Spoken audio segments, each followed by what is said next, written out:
If you're watching this video, probably you've seen so many videos online talking about how to change your life in 90 days, how to change your life in 30 days, how to change your life in 6 months, etc. Yeah, in this video, I'm going to share with you my proven framework on how you can transform your life in just 30 days. So let's start. How did you get here? How did you get to where you are right now? And that zeroes down to self-evaluation. With self-evaluation, you're going to look at what brought you to this point that you're at. The need for you to change. What has caused you this need for you to change? Is it you're tired of your current situation? Is it you're overweight? Is it you want to get a new job? Is it that you want to build better habits? Think about that question. What brought you to where you are? If you're doing it the career way, I have a self-assessment that you can do. And if you're doing it the personal development way, I have a life audit. A life audit looks at the different components of your life, from your faith and spirituality. I'm a born-again Christian. I believe in Jesus. Praise Jesus. You look at your personal development.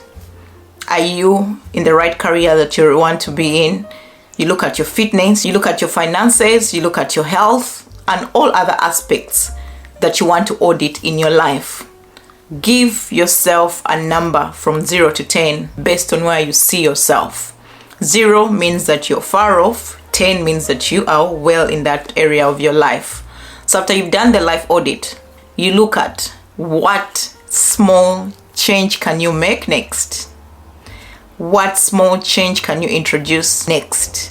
Many of us think about change as an overhaul of the entire system that you have. But if you do that, you're going to find yourself not sticking to that change and also not seeing the results that you intend to see in your life. So what I advise is that in every aspect of your life, look at what small thing can I do to get me closer to where I want to be.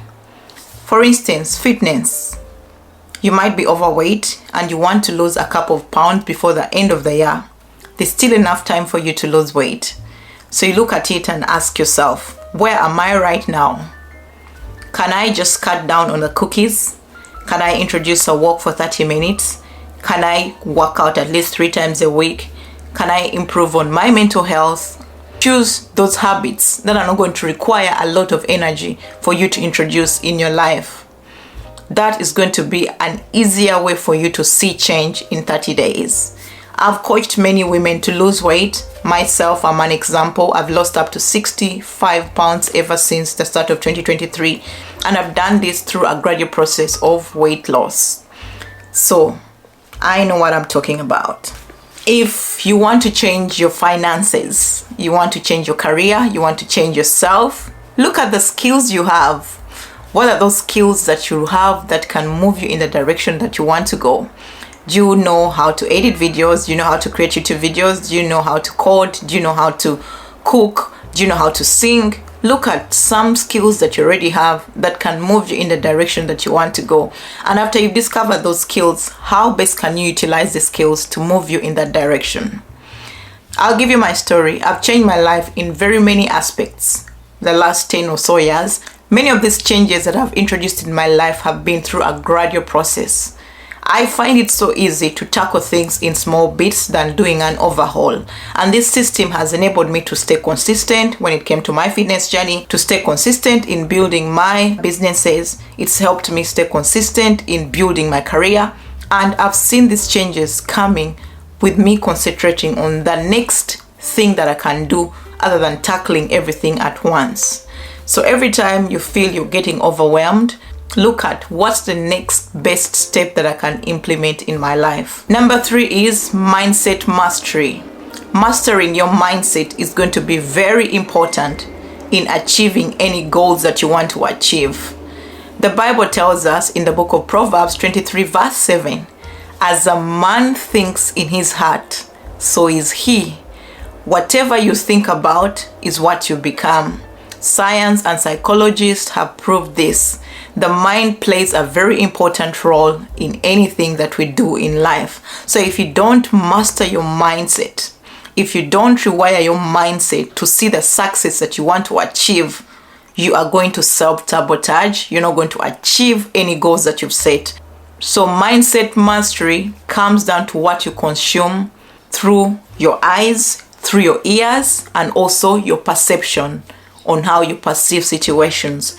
One thing that has helped me master my mindset is learning to read books. I'm an avid reader. I read at least 100 books every year. But I've learned that when I read books, I find books about the topics that I want to master. I find books about things that I want to tackle. I find books about success of the people who I want to be like. And those books usually have lessons. Those books usually have nuggets that you can pick and help you on your journey. The other thing that has helped my mindset is reading the Word of God. I'm an avid reader of my Bible, and the Bible has so many scriptures that talk about how you can change your mindset. In the book of Philippians, it says, whatever is holy, whatever is pure, whatever is noble, those are the things that you need to be thinking about. Also in the book of Joshua, it says, this book of the law shall not leave your mouth. You shall meditate on this day and night. And as you meditate on this word of God, what will happen? You will prosper. So any prosperity that you're going to get or any change that you're going to create in your life requires you to have a mindset that sees you as a person who has achieved those goals. When you want to lose weight, you have to look at yourself as a person who has already achieved that weight loss goal that you have. And most of the times, the questions you need to ask yourself are, what would a person who is 30 kilograms lighter do? And do that. If it's eating cookies and you're conflicted, should I eat the cookie? Shouldn't I eat the cookie? You ask yourself, what would a fit person do? A fit person would eat the cookie, but in moderation. A fit person would eat their vegetables. A fit person would move their body, etc. So as you learn to master your mind, you're going to see that you're going to achieve your goals. The other thing when it comes to mastering your mind comes down to questioning. I love to question myself. Questioning myself in the sense that I ask myself questions like, what would I do if I made $1 million? Then I look at that life that I would live when I make $1 million, and I try to get those small things and incorporate them in my life. That way, I'm rewiring myself. By the time I make that $1 million, I will be living that life that I envisioned a person who earns 1 million to make. So mindset is a very important component when it comes to achieving any goals you want to achieve, any change that you want to see in your life. So if you master your mind, you'll be unstoppable. Number 4 is habit assessment. You have to assess the habits of your life. To change your life requires you change your habits. And if you can't assess your habits, you won't be able to know what habits are moving you in the direction that you want to go and what habits are taking you back from where you want to see yourself. Much of the self-sabotage we see comes from not being able to take charge of your habits. Habit assessment comes down to understanding your good habits, which are the habits leading you in the direction that you want to go, and the bad habits, which are self-sabotaging you from achieving that changed person that you want to be. So let's look at it in terms of building a business. If I want to build myself a side hustle that makes me $10,000 every month, what habits do I need to have in place to help me achieve that goal? Then you have those habits. After that, look at your current habits. What habits are contrary to what you want to see in getting that $10,000 every month in your side business? After you've noticed those habits that are not leading you in the direction you want to go, start to remove them one by one. For instance, if you want to build your business, of course you have to have systems on how you're going to run this business. If you find that one of the habits that's stopping you from achieving your financial goals in your business is not having systems, then that means you have to sit down and establish a system on how you're going to run your business. So assess your habits, both good and bad. The good, keep doing them. The bad, find ways to eliminate them from your life, and you'll see yourself achieving the goals that you want to achieve. Number 5, you have to celebrate. Celebrate your achievements. Many of us downplay the things we achieve when you want to see change. You might be losing weight, but you're not celebrating that weight loss. You might be making consistent sales in your business, but you're not celebrating those consistent sales that you've received in your business. If you don't learn to celebrate those small wins that you have on your journey of change, you won't be able to celebrate the big change when it happens. Change should be celebrated by celebrating those components that are moving you in the direction that you want to go. Say you said you'd post 2 YouTube videos a week. You posted those videos. Celebrate it. Celebration does not mean you have to go out and spend money. It can be just relaxing. It can be baking yourself a cake. It can be dressing up in your nice attire and going out for a walk. Any way that you choose to celebrate, but always give yourself that pat on the back when you achieve a goal that is leading you in the direction that you want to go. I have a habit tracker that I always use to celebrate my achievement. Many of my achievements when I'm implementing change in my life are input based, meaning that I'll say I'll do this thing at this time, and when I've done it, I tick my habit tracker, and I also write in my journal, say on this day I said I'll film 2 YouTube videos, and I've filmed those videos, so I'll tick that. Say on this day I said I'll write emails to my newsletter and my audience, and I've done that. I'll tick that and also celebrate it by giving myself that pat on the back. Anytime that you want to cause change in your life, know that it's you in the driver's seat to cause this change. To cause any change in your life, you have to know why you want to change. What has led you to that point of wanting to change? What has caused you to think that I need to change my life, I need to do something better? Do a post-mortem. Do a situation analysis. What brought you where you are? What brought you to this point that needs you to change? And what are the things that you might not have considered, and those things have brought you here? This should not be a judgmental or self-critic situation when you're analyzing your life, but look at what has led you to where you are. I'll give an example for myself. I got to an extent where I was like, you know what? I have a PhD, I've studied, I've applied for jobs, I'm not getting the jobs I want to get, and I feel I'm frustrated in my career. Then I looked at what brought me to this level of being unemployed despite having a PhD. I had my reasons, and some of my reasons were really hard for me to come by because they were analyzing what had brought me to this extent of not having a job. One of the reasons was I so much believed in the company I was working with that I had an oversight of what would happen in case I lost the job. So that meant I was very comfortable where I was, other than expanding my network when it came to building my career network outside my job that I was doing at that company.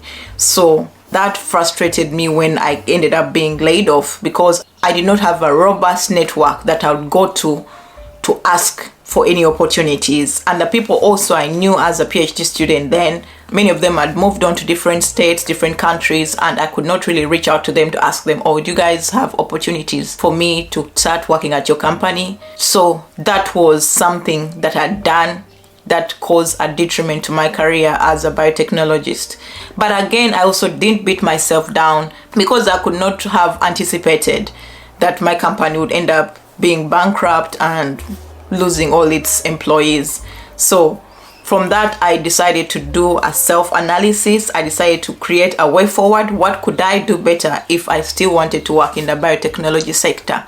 At every job that I would work, I would make sure I create a network of people who know my skills, who know what I bring to the table, who can support me other than just relying on a company where I was working. And also after that, I was like, you know what? This can happen any other time. But if I also create a business for myself through the things I enjoy, it can help me change my life. And truth be told, it's been a gradual process of building my business. Right now, my business is making money, and I've learned from that failure and that issue that I cannot solely rely on an employer for my well-being. I can rely on the skills I have to make for me money. Despite that the skills might not require me to go work in a lab or do the biotechnology, but there's so many things I've learned on my career journey that can help me earn a living other than relying on an employer for a job. So I've been able to change my life because I took time to do that self-analysis. Self-analysis, self-assessment, and situation analysis are three important components anyone who wants to implement change in their life should do. And as you do this, please do not beat yourself up. Do not self-criticize. Do not look at yourself as a failure. Know that on this life journey, we are going to learn, and every lesson you pick on your life is leading you closer to the person that you want to be. We learn from the failures. We learn from the lessons. Many of the things in life will fail, but it's the lesson you take out of those failures that are going to move you into the person that you want to be. So if you've enjoyed this video, my one-to-one coaching is open. The links on how to sign up are in the description of this episode. Believe me, in as little as 30 days, you can be on the best path of changing your life for the best. Otherwise, if you enjoyed this video, please subscribe to the YouTube channel. Let's engage in the comments. Let me know, how are you implementing change in your life? What have you found when it comes to changing your life and achieving your goals? I'll catch you in the next episode, and stay blessed. Bye-bye.